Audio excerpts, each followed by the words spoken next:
छोटे से गांव धर्मपुर में एक 10 साल का लड़का मोनू अपनी बूढ़ी नानी के साथ रहता था। माँ बाप का साया उसके सिर से बचपन में ही उठ गया था, लेकिन उसकी नानी ने उसे माँ बाप दोनों का प्यार दिया। मोनू गरीब था, लेकिन उसकी आंखों में सपनों की चमक और दिमाग में समझदारी थी। गांव के बच्चे जब स्कूल नहीं जाते थे, तब मोनू अपनी पुरानी किताबें पढ़ता और गांव के बुजुर्गों से कहानियां सुनता। वह हर किसी की मदद करता और लोग उसे चतुर मोनू कहकर बुलाते। एक दिन गांव में अचानक अफवाह फैल गई। पुराने पीपल के पेड़ के नीचे खजाना छुपा है। किसी चरवाहे ने रात में वहां रोशनी देखी थी और जमीन खुदती हुई पाई थी। बात जंगल की आग की तरह फैल गई। लोग अपने औजार लेकर पहुंच गए। शायद भगवान की कृपा से हमारा भाग्य बदल जाए। मोनू को यह सब अजीब लगा। उसने अपनी नानी से कहा, नानी, क्या खजाना सच में होता है? नानी ने मुस्कुराकर कहा, बेटा, असली खजाना मेहनत और ईमानदारी है। लेकिन लोग तो खुदाई में लग गए।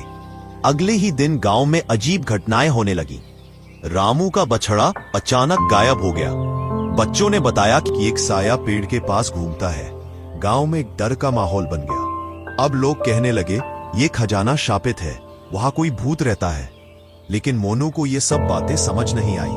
नानी, अगर भूत होता है तो सिर्फ रात में क्यों आता है, और क्यों सिर्फ वहीं आता है? नानी ने कहा, बेटा, डर अक्सर वहां होता है जहां लोग लालच में अंधे हो जाते हैं। मोनू ने ठान लिया, अब रहस्य सुलझाना ही होगा। वो रात को अपने पुराने टॉर्च के साथ पेड़ के पास छुपकर बैठ गया। घड़ी में रात के 12 बजे थे। ठंडी हवा चल रही थी और चारों तरफ सन्नाटा था।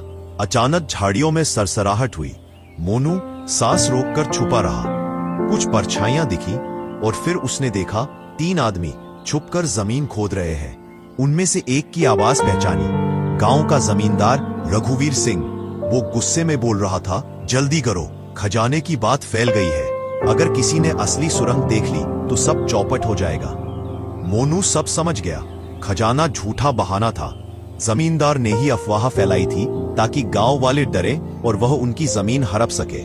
मोनू ने अगली सुबह सरपंच को सब बताया, लेकिन उन्होंने कहा, मोनू, बच्चे कहानी गढ़ते हैं, ऐसे इल्जाम नहीं लगाते। मोनू हार नहीं माना। वो अपने साथ कुछ लोगों को लेकर वहां जाने को सोचता है।